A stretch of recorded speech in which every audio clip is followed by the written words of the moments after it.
Votre gouvernement vient d'autoriser les expulsions locatives en ce 1er juin. Pourtant, toutes les raisons qui avaient motivé l'an passé leur suspension sont toujours d'actualité. La crise sanitaire est là et les revenus de nombreuses familles ont été impactés.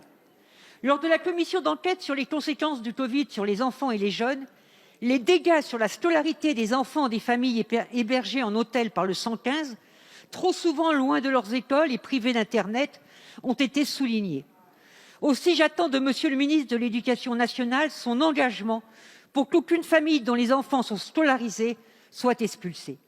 Le droit à l'éducation des enfants de notre République ne peut être malmené faute de moyens pour régler son loyer. Ce droit à l'éducation doit être aussi garanti pour les jeunes relevant de l'ASE.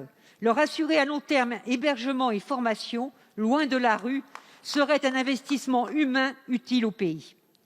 Durant cette crise, nous avons tous et toutes ici salué l'engagement des personnels et des bénévoles, salué les gestes de solidarité de nos compatriotes, salué notre système de protection sociale et, faisant fi de tout cela, on va reprendre les expulsions.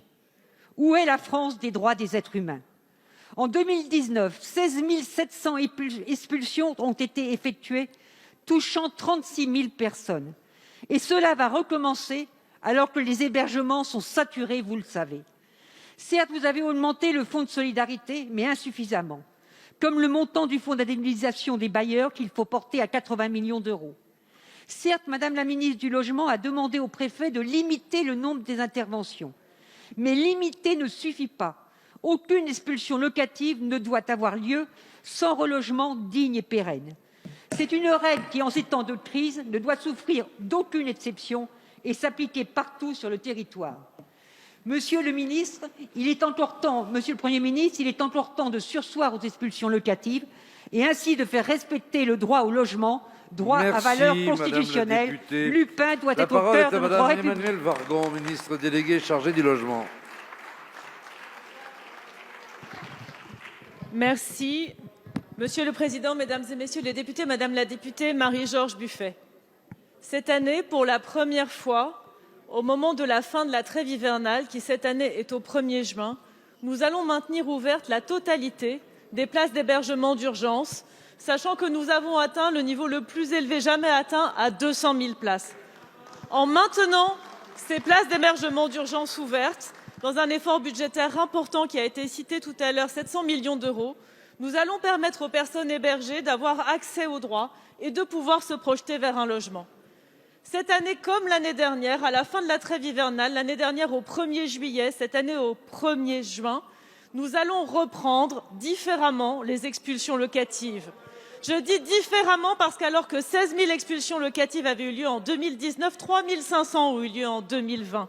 Et en 2020, il y a eu peu d'expulsions locatives, il y a eu peu d'expulsions locatives sans relogement ou sans hébergement. Nous avons accompagné, nous avons permis la continuité. Cette année, nous allons indemniser encore plus les bailleurs que nous l'avons fait dans les années précédentes en redotant le fonds d'indemnisation des bailleurs. Nous avons aussi refinancé les fonds de solidarité locaux pour la prévention des expulsions et le soutien aux locataires en difficulté. Donc cette année, nous allons faire montre d'un effort de solidarité considérable au bénéfice des personnes les plus fragiles. C'est l'honneur de la France de le faire en cette période de crise. 200 000 places d'hébergement, une reprise des expulsions locatives échelonnée dans le temps, limitée avec solution de logement ou d'hébergement. C'est comme cela que nous faisons face aussi à la crise pour les personnes les plus en difficulté. Merci Madame la Ministre. La parole